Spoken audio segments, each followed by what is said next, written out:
The ship drifted in the void like a forgotten relic, its hull pockmarked with debris from long-forgotten battles. Inside the cramped control room, the air tasted of stale metal and quiet despair. Kadeh sat at the helm, hands resting on the controls, though there was nothing left to steer.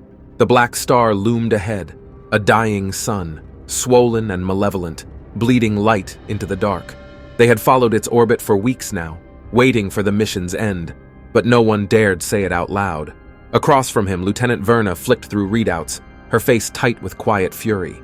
She hadn't looked him in the eye since the jump, the one that had cost them more than either could bear.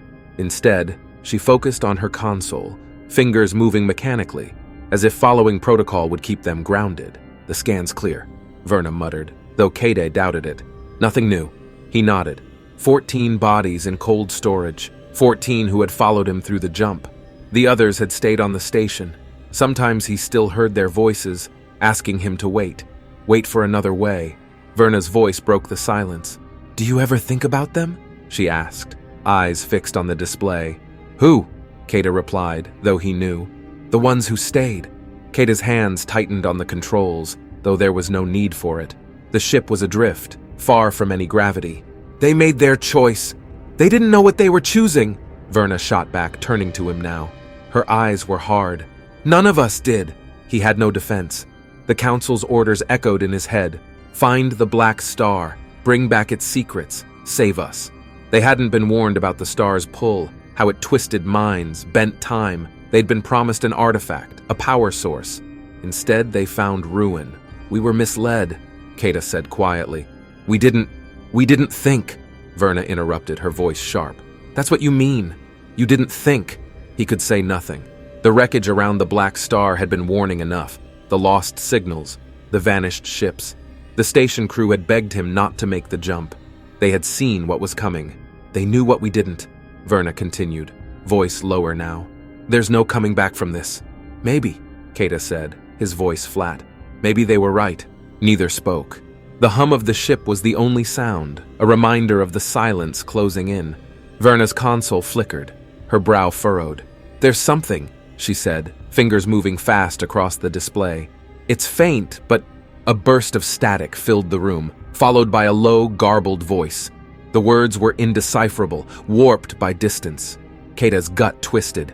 Verna leaned in, adjusting the signal. "It's the station," she whispered. "They're still alive."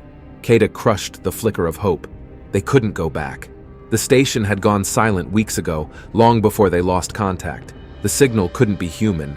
"We can't go back," he said, his voice tight. "You know that." "They're alive, Kadeh," Verna insisted, though doubt crept into her tone. "We could..." "They're not alive anymore," Kadeh cut her off. "Listen to that." He gestured at the console, where the distorted voice repeated itself. "Does that sound like them?" Verna's hands hovered over the controls. He could see the conflict in her eyes. Duty, desperation, guilt. She had fought with him against the jump, but she'd followed when it mattered. He stepped closer, his voice softer. "The Black Star doesn't give anything back. Not the ships it takes. Not the people." "They could be trapped," Verna said. But the tremor in her voice betrayed her. She knew as well as he did what the Black Star did.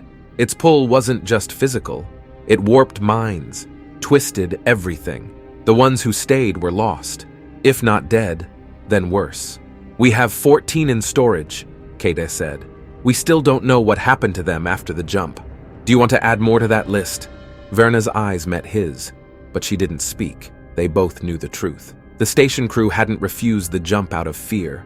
They had seen what the Black Star did and refused to be claimed. Now the ship was drifting toward it, and Kadeh knew the mission was lost. "We can't save them," he said quietly. "We can only save ourselves." Verna's hand trembled over the control panel, then fell still. The static faded, a dying whisper. They sat in silence, the ship drifting deeper into the Black Star's shadow. In the end, Kadeh knew, the star would take them all, but not today.